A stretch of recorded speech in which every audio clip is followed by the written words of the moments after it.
Start कर ले। तो नमस्कार जोहार। जैसा कि आप लोगों को पता होगा कि कल रात को लगभग 7 से 8 बजे के बीच में गोला थाना के अंतर्गत गोला थाना में एक बहुत ही बड़ा मामला सामने आया था, जिसको लेकर जेएल कैंप के कई नेता वहां पहुंचे थे और शांतिपूर्ण तरीके से धरना प्रदर्शन में बैठे हुए थे। और उनका कहना था कि जो भी 2 मृतक हैं, जिनको पुलिस का जो पीसीआर वाहन है उसके द्वारा कुचलने का लोगों ने आरोप लगाया था, जिसको लेकर जेबीकेएसएस के कुछ जेएल कैंप के कुछ कार्यकर्ता या फिर कहीं कुछ लोग वहां पहुंचे हुए थे उनका समर्थन करने के लिए। उसी बीच पुलिस ने काफी ज्यादा लाठीचार्ज किया, जिसमें आप लोगों ने देखा होगा कि संतोष महतो जो कि केंद्र प्रवक्ता हैं जेएल कैंप के, उनको भारी मात्रा में चोट लगा और उनका माथा भी फट गया। तमाम चीजों को जानेंगे क्या कुछ कल घटना में हुआ और आगे क्या कुछ रणनीति तैयार कर रही है जेएल कैंप, उसको लेकर हम लोग जानेंगे। कहा कि जिस तरह से प्रशासन ने व्यवहार किया है संतोष महतो और उनके साथियों के साथ, कहीं ना कहीं ये काफी निंदनीय है और इसमें देखा जाए कौन आरोपी है कौन दोषी है, तमाम चीजों को जानेंगे। देख सकते हैं तमाम जेबीकेएसएस के साथी यहाँ पे मौजूद हैं, इनसे हम लोग जानने का कोशिश करते हैं और बात करते हैं और क्या कुछ मामला है उसको हम लोग जानते हैं।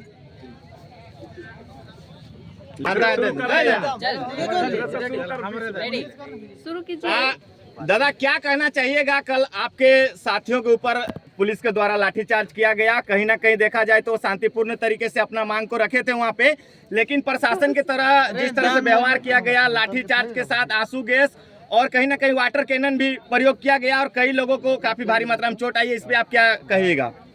बिल्कुल, सबसे पहले मैं जो हमारे कल जिनका दर्दनाक पीसीआर के बहन से जो दर्दनाक मौत हुआ है, उन लोगों के प्रति मैं अपनी ओर से और संगठन की ओर से संवेदना प्रकट करता हूं। दूसरी बात, जहां तक हमारे जो साथी जो घायल हुए हैं संतोष महतो जी और शिवनंदन मुंडा जी, उनको हम स्पष्ट कहना चाहते हैं कि संगठन उनके साथ हमेशा खड़ा है और तत्पर है। उनके साथ जो घटना घटित हुआ है पुलिस प्रशासन के द्वारा, बेहद ही बर्बरतापूर्ण और निंदनीय है। इस तरह की घटना लोकतंत्र में कहीं भी स्वीकार्य नहीं है, परंतु उन्होंने जिस तरह से एक क्या बोलते हैं उसको, आपराधिक इतिहास वाले छवि के लोगों के साथ जिस तरह के बर्ताव किया जाता है, वैसा बर्ताव हमारे साथी संतोष महतो और शिवनंदन मुंडा जी के साथ किया गया है, जो कि कहीं से भी उचित नहीं है। क्या लगता है आपको, ये किसी की सोची समझी साजिश है जिस संतोष महतो के ऊपर लाठीचार्ज किया गया इस पे? बिल्कुल, जैसा कि हमारे साथियों का मांग था कि जो जिस पीसीआर वैन से उन लोगों को कुचला गया है उन पर हत्या का मुकदमा दर्ज हो, और उनका मांग जायज था। उनके मांग के साथ संगठन है और उनके मांग को ही दरकिनार करते हुए कि नहीं ये गलत है, वो अज्ञात वाहन ने मारा है, इस तरह का कुछ। और जाहिर सी बात है, विपक्षी लोग हमारे संगठन के लोगों के प्रति गलत भावना रख रहे हैं, जिसका परिणाम है कि उनके इशारे पर कल पुलिस प्रशासन द्वारा आंसू गैस के गोले छोड़े गए और हवाई फायरिंग की गई और वाटर कैनन का भी यूज किया, जिसे वहाँ उपस्थित बहुत सारे और भी अन्य लोग, वहाँ के ग्रामीण भी उनके इस कार्रवाई से घायल हुए हैं। कई वहाँ पे राजनीतिक दल के लोग पहुँचे थे, लेकिन जेएल कैंप को हमने देखा कि अंतिम तक उन्होंने लड़ाई लड़ा और लाठी भी खाया उन आदिवासी लोगों के लिए। जैसा कि सभी जानते हैं कि जेएल कैंप जो है वो आंदोलनकारियों की पार्टी है, डटने वालों की पार्टी है, लड़ने वालों की पार्टी है। तो जाहिर सी बात है, सही हो गलत हो, हमेशा सही चीज़ों में जेएल कैंप हमेशा समाज के लोगों के साथ, चाहे निम्न तबका का लोग हो, अपर तबका का लोग हो, जिनको ज़रूरत होता है जेएल कैंप से जो मदद मांगते हैं, उनके लिए जेएल कैंप हमेशा खड़ा रहता है और आगे आने वाले दिन में भी पूरी मुस्तैदी के साथ खड़ा रहेगा। एक बात है कि जो आपने बोला कि पुलिस का पीसीआर उसको रौंद दिया, बच्चा लोग जो भी आदमी था आदिवासी समाज के 2, तो पीसीआर क्यों रौंदा और क्या कारण आप लोगों ने वहां देखा या वहां के जो भी थे मौजूद उन लोगों ने क्या बताया? जैसा कि वहाँ के ग्रामीणों के द्वारा बताया गया कि जो पीसीआर जो 2 संथाल समाज के जो हमारे भाई लोग थे जिनकी दर्दनाक मौत हुई, वो लोग अपना बाइक में जा रहे थे और उन लोग पास शायद एक बोरा कोयला भी था। तो उसी के लिए कि भाई आप लोग कोयला लेके जा रहे हैं, कोयला वालों से हम लोग 2 पर गाड़ी 200 रुपये लेते हैं, उसको आपको देना पड़ेगा, जिसके लिए उन लोगों ने मना किया, जिसके लिए उन लोग उनके ऊपर अपना वाहन से पीसीआर वाहन से धक्का दिया। जैसा कि अगल बगल वाले लोगों ने हमारे संगठन के जिलाध्यक्ष को बताया, वही सूचना है। मतलब पैसा का वसूली होता है, जैसा उन लोगों ने बताया, जाहिर सी बात है। और ये हर जगह हो रहा है, पूरा रामगढ़। कोई भी आम आदमी भी बता सकता है कि कोयला में अवैध वसूली होता ही होता है। एक अवैध वसूली भी करिए, आवाज बुलंद करने पर पीस भी दिए जाएंगे। ये अपना जहाँ झारखंड में झारखंडी सरकार है जी, खतियानी सरकार है, आदिवासी सरकार है, कहे आदिवासियों को पीसा जा रहा है। यही तो बहुत ही दुर्भाग्यपूर्ण बात है कि आज कहने के आदिवासी झारखंड में आदिवासी सरकार है, लेकिन पूरी तरह से ये व्यावसायिक सरकार है, पूंजीपतियों की सरकार है। प्रशासन की इस रवैये पे आप अपना क्या राय रखते हैं? मैं प्रशासन के इस रवैये पर पूरी तरह से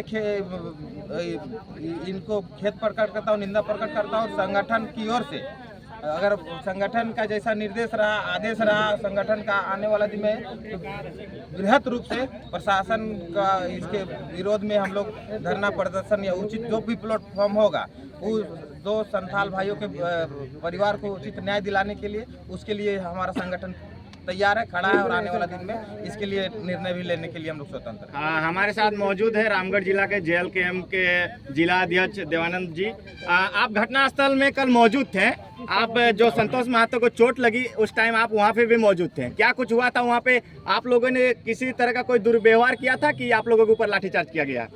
देखिए, सबसे पहले तो हम बताना चाहेंगे कि जो कल का जो घटना था, जिसकी जितनी निंदा की जाए कम है।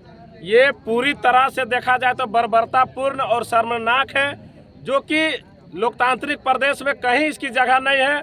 आपको मैं बता देना चाहता हूँ कि जितने भी प्रशासन के लोग हैं वे संविधान की धारा पढ़कर आते हैं, और IPC की धारा में पहला पेज में लिखा गया है कि किसी भी निर्दोष के ऊपर कानून नहीं चलाना है, उसके ऊपर मतलब कि दोष नहीं देना है, या मतलब कि निर्दोष को सजा नहीं देना है। लेकिन कल आपको बता दें कि हम लोग का मौलिक अधिकार का हनन हुआ है, लोकतंत्र का हनन हुआ है, यहाँ तक कि संविधान का हनन हुआ है। हम लोग का मौलिक अधिकार में अनुच्छेद 14 बोलता है विधि के समझ समानता, लेकिन ये विधि की समझ समानता कहाँ से है? आप एक तो कोयला तस्करों से पैसा वसूलते हैं, दूसरी बात आवाज उठाने वाले को आप गाड़ी से रोकते हैं। ये कहाँ से विधि के समझ समानता है? वही मौलिक अधिकार में स्वतंत्रता के अधिकार अनुच्छेद 19 कहता है कि आप कहीं भी प्रोटेस्ट कर सकते हैं, कहीं भी धरना दे सकते हैं, शांतिपूर्ण तरीके से आप मांग रख सकते हैं, शांतिपूर्ण तरीके से आप अपनी मांगों को लोगों के सामने रख सकते हैं। लेकिन ये प्रशासन के लोग बताए कि हम लोग के देश में क्या संविधान है या नहीं है। हम लोग वहाँ पर शांतिपूर्ण तरीके से बैठे हुए थे। हमने एक भी अपशब्द अगर बोला होगा प्रशासन को, एक भी अगर वर्ड वैसा बोला होगा कि उसके मन को ठेस पहुंचे, तो वे हम लोग के सामने रखे। उन्होंने बर्बरता पूर्वक मेरे साथियों को मारा है, मेरे आंख के सामने मारा है, और वो किसके हिसाब पर मारा है सबको दिखाई दे रहा है। वहाँ पर पक्ष के भी लोग थे, विपक्ष के भी लोग थे, लेकिन विनोद किस्कू के इशारा पर सबके ऊपर मार हुआ है। इसका हम लोग कड़ी निंदा करते हैं, कड़ा विरोध करते हैं। कितनी चोटें आई हैं दादा, आप बताने का प्रयास करें, क्या कि उन्हें रिम्स में भर्ती कराया गया है, तो लगता है ज्यादा ही चोट आई होगी। देखिए, मेरे साथी के साथ जो चोट आई है वो तो जो दर्द झेले हैं उन्हीं को पता होगा, लेकिन उनका जो ब्लड बहा है, उनका जो 2-3 घंटा से वो बेहोशी की हालत में थे, ये कोई एक डॉक्टर ही बता सकता है कि उसके अंदरूनी कितना चोट आया है। हम लोग रिम्स में भी जाके देखे, 8 साढ़े 8 बजे उनको मारा गया, उसके बाद उनका होश 12 साढ़े 12 बजे के बाद आया है। तो सोचिए उनका कितना ब्लड बहा होगा। उनके शरीर में पूरा कपड़ा खून से लथपथ हो गया था। हम लोग पूरे वहाँ 3 बजे तक डटे थे रिम्स में, उनका लगभग 2-2:30 बजे होश आया है। अंदरूनी चोट कितना पड़ा है तो हम लोग भी अंदाजा नहीं लगा सकते हैं। हमारे बीच अभी शिवनंदन दा थे, उनका पीठ में आप लोग देख सकते हैं कि पूरा धब्बा लग गया ब्लड का, इतना उन्होंने मारा है, जो कि पूरा असंवैधानिक है, लोकतंत्र का हनिया है। और ये किसी भी तरह से उचित नहीं कि आप किसी को थाना के अंदर घुसा के मार सकते हैं। ये बहुत ही निंदनीय है। मतलब घटना स्थल से उन्हें मतलब खींच के थाना के अंदर ले जाया गया था, वहाँ मारपीट किया गया है। पूरा बोल दे रहे हैं कि ये टारगेटेड था। मेरे संगठन के साथियों को टारगेट करके ले गया। अगर भीड़ में आप खदेड़े तो सबको खदेड़ते, लेकिन 2 साथी को हम लोग को भी पकड़ने की कोशिश किया, लेकिन हम लोग किसी तरह भाग गए। शिवनंदन दा और संतोष दा को पकड़ के उन्होंने थाना में जबरन ले गया और बहुत ही गलत तरीका से बर्बरता पूर्वक मारा है पूरा। आप जिला अध्यक्ष होने के नाते JLKM के आप अगला कदम क्या उठाइएगा इसको लेकर? देखिए, हम तो जिला अध्यक्ष होने के नाते सबसे पहले हम जिला के जेल कैंप के सभी सदस्यों से यही अपील करेंगे कि हम लोग मांग जो संवैधानिक है और जो हम लोग का न्याय होगा संवैधानिक तरीका से ही होगा। हम लोग सबसे पहले प्रशासन की गिरती लचर व्यवस्था, उनके संविधान के अनुसार चलने का जो तरीका है, उनको हम लोग असंवैधानिक जो घोषित करेंगे वो तो सबके सामने करेंगे कि आप किस तरह को संवैधानिक मानते हैं और किसको असंवैधानिक। सबसे पहला कदम हम लोग का होगा कि जिला के सभी मुख्यालय में प्रखंड स्तरीय मौन जुलूस कैंडल मार्च निकालेंगे, जो हम लोग युवा 2 को खोए हैं।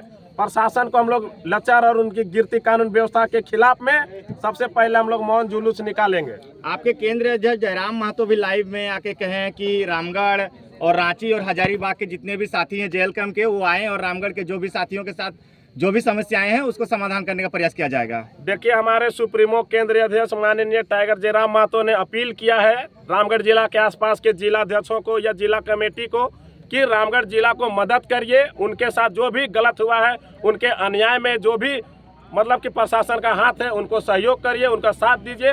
हम लोग का मनोबल ना टूटे, इसलिए आसपास के जिला के भी कमेटी को समर्थन के लिए आवाज किया गया है। चलिए, बहुत अच्छा आपने बताया, लेकिन इस बात एक और गंभीर समस्या है कि जो शोषण और अत्याचार के खिलाफ संतोष महतो जी लड़ने गए कि वहाँ गुंडा करने गए थे का? देखिए, जब से झारखंड बना है, ये झारखंडियों के लिए दुर्भाग्य है। सिर्फ कहने के लिए कि आदिवासी मूलवासी या आदिवासियों का सरकार, चूंकि आप देखे होंगे कि जब से हेमंत सरकार बना है या बाबूलाल मरांडी सरकार हो, मधु कोड़ा का सरकार हो, रघुवर दास का सरकार हो, सबने यहाँ के आदिवासी और मूलवासी को हमेशा से लूटने का काम किया, हमेशा से ठगने का काम किया है।